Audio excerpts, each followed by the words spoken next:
وبالجملة هو أشرف العلوم لكونه أساس الأحكام الشرعية. طالب بالجمله سره اوس خلاصه درته ذکر کوي پاسې تقسیم درته وکړ چې علم الکلام څو قسمه دی اله څو قسمه دی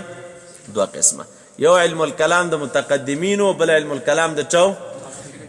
اوس چې دا دی وی وبالجمله خلاصه د خبرې دا ده چې دا علم الکلام اشرف د علومو دی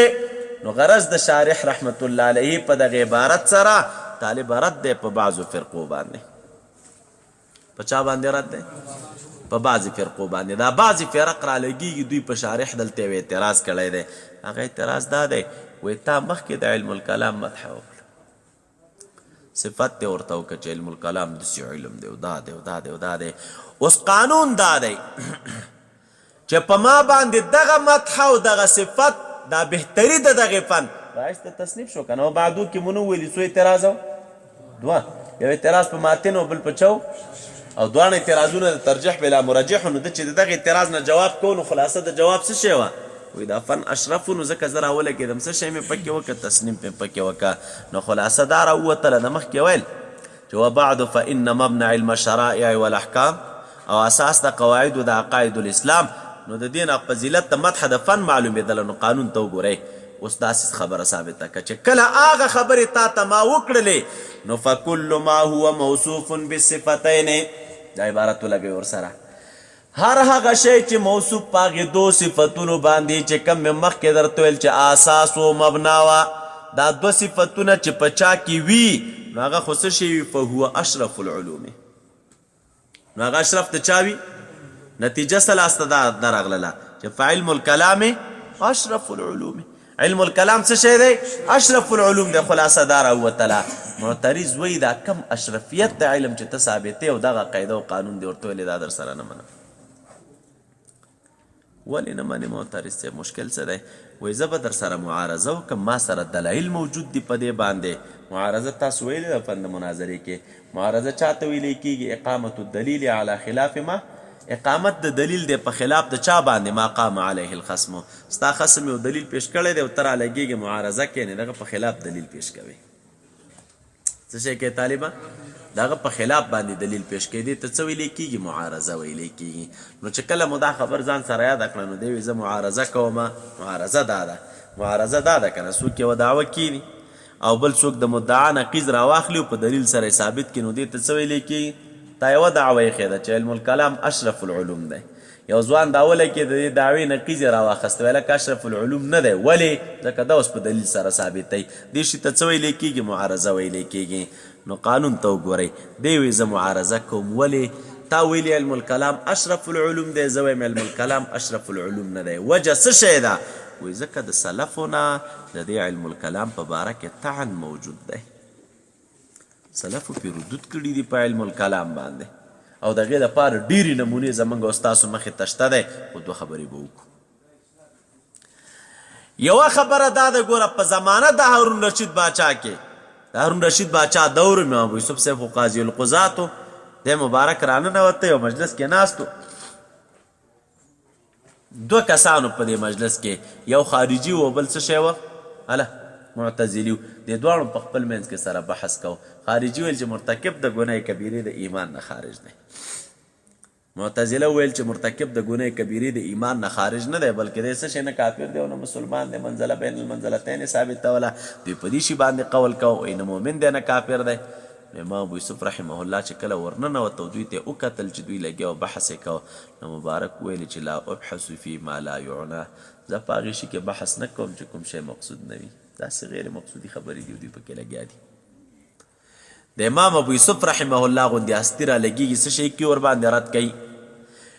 امام شافعي رحمه الله نه رد رانقل دی د هغه په زمانه کې امام شافعي رحمه الله امر کړی وایي چې علم کلام کې څوک بحث کوي او څوک علم الکلام والاوي نو ولې ښه سخت ووهئ بیا ډوکي مډوکي او ګندونه بلاوې ورته راغونډې کړي او دا ورته په غاړه کې واچوئ او بیا په بازار کې وګرځوئ او د هغې نه وروسته یې بندیان کوي نو ده چې د عمل کو خو دې نه دا معلومیږي چې علم الکلام مضمون علم دی که نه پکار دا ده که علم الکلام ممدوح علم وای نو اصحاب به ممدوح وای دغې به خلکو عزت کولی امام شافعي صاحب اعلان کوي چې وی وهي او بیا بندیان کې او غاړو کې څه شی واچوئ هډوکي وغیره واچوي شرموئ اعلان وکړي چې څوک په علم الکلام کې بحثونه کوي او د علم الکلام خبرې کوي دغې حال به دا وي امام شافعي رحمه الله خو د ائمهونه دی امام دی د هغه نه د عمل دا نقل دی نو معلومیږي چې دا فن څه شی دی مضموم فن دی نو تاسو په دې باندې طالبه پوه شولئ نو دی راغی جواب کوي جواب دا دی ویله که ستا خبره بلکل ټیک ده د سلفونه به پکې رانقل وي خو جدارت د سلفونه رانقل دی دا د هغه چا په باره کې رانقل دی چې کوم اهل بدع وي په اهل بدعو باندې ردود د سلفونه رانقل وي نه په چا باندې په اهل سنتو باندې نو اوس وګورئ ورته وبالجمله دی وی خلاصه د خبرې دا ده چې هو اشرف العلوم دا څه شی دی طالبه اشرف د چا دی ولی اشرف د علومو دی مخکې مو ویلي و لکونه ځکه د اساس د احکامو شرعیو دی او کوم علم چې اساس د احکامو شرعیو وي نو هغه خو څه شی وي اشرف د علومو وي نو دا علم چې دی هم اشرف د علومو دی بهترین علم دی بل ټکي ته وګوره او رئیس د علومو دینیو دی رئیس د علوم دینیو ولې دی لاندې ناکد درته وی اذ به اثبات الصانع په علم الکلام سره اثبات ته چا کیږي نو اثبات موږ او تاسې کو په برهان انی سره روان د حقایق الاشیاء ثابته والعلم بها نو موږ او تاسو اثبات ته چا کو د باری تعالی کو په دغه شیانو باندې چې ممکنات یو ځل ثابت کو ردود په هغې درېو فرقو وکړو بیا دا هم ثابته کړو چې په ممکناتو موږ علم لرو نو د دې نه وروستو بیا چې دی موږ وایو چې هر کله ممکنات شته نو ممکن کې خو عدم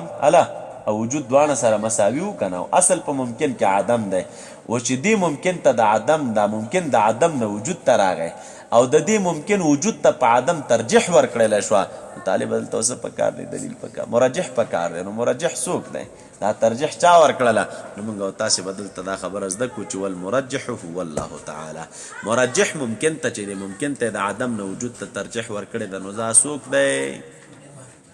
څوک دی طالبه په دې باندې تاسې پوه شو نو ځکه دی وایي چې دا رئیس د علومو دینیو دی او بله وجه درته دا وایي چې وکون معلوماته د وجې د کېدو د معلوماتو د دنه عقاید اسلامیه دي هلکه موږ چې وکتله نو د دې موضوع څه شی ده عقاید اسلامیه دي څه شی دي نو موضوع عقاید اسلامیه دي دا بیل بیل عقاید دلته را روان دي عذاب القبر وغیره وغیره ډېر مهم مسایل دلته را روان دي خو غم دغې چې کتاب وکتلی نو کال کې لا موږ عذاب القبر ته ورسېږو اخوا ډېرې خوندورې خبرې پکې دي طالبه دې کتاب کې نو دی وایي موضوعات عقاید اسلامیه دي د هغې نه وروستو بیا ورپسې راشئ وغایته الفوز بالسعادات الدینیة والدنویة غایت دی چې د فوز او کامیابی ده بالتکرم عند الله وعند الناس بالسعادة الدینیة والدنویة څوک چې د علم الکلام عالم وي او په عقایدو باندې پوهیږي نو هغه الله تعالی د دنیا او د آخرت سعادت دواړه په برخه کړی وي لاندې ناکد درته وایي په دې طریقه باندې چې بالتکرم عند الله وعند الناس الله تم ګران وي او خلکو تم ګران وي او د حقیقت تاسو ګورئ چې کوم علما په عقایدو پوهیږي او د عقایدو دفاع کوي نو د دوی د نورو ملیانو په منځ کې ځمکه اسمان فرق یا نورو ته ولا که څوک واښه مچوي خو چې کوم علما د عقیدې دفاع کوي او د عقیدې نه اګاه وي خلک څومره قدر کوي څومره احترام یې کوي څومره یې نازوي دا برکت د عقیدې دی طالبه د برکت د خدمت د عقیدې ده چې د خدمت د منځه لرې کړې که نه نو څوک خلک خو ډېر دي ملایان خو ډېر دي که نه نه څوک د چا خبره اوري نه څوک د چا احترام کوي او نه څوک د چا قدر کوي او نه یې نوم یادېږي خو که هر عالم شهرت لري تاسې وګورئ الله تعالی ورته عزت ورکړی نو د عزت اساسي بنیادي نقطه به دی چې دی به په عقیده پوهېږي او خدمت د عقیدې به کوي نو چې څوک خدمت د عقیدې کوي نو هغه ته الله تعالی کرامت ورکړی او بل چې دی براهین د دې حجج قطعیه دي چې مؤید دي اکثر د هغې نه بالادلة سمعیة په ادله سمعیو سره مخکې مو ویلي وو که نه چې د دې علم دلایل څه شی دي په ادله سمعیو سره څه شی دي ثابت دي نو چې هر کله دا دومره بهترۍ پکې دي نو اشرف د علومو دی نو څه شی دی اعتراض مې مخکې درته وکړه هلکه سلفونه پکې طعن دا نقل دی نو ته څنګه وایې چې دا اشرف العلوم دی نو دی وایي وما نقل عن السلف من الطعن فیه د سلفونه چې کم طعن د دې په باره کې راغلی دی او من راغلی دی عنه نو فانما هو للمتعصب فی الدین دا د هغه چا په باره کې ده چې څوک په دین کې تعصب کوي او قاصر وي د تحصیل د یقین نه او قاصد وي افساد د عقایدو د مسلمینو ته مقصود دی چې د مسلمانانو عقاید خراب کم او څه شی وي الا والخائد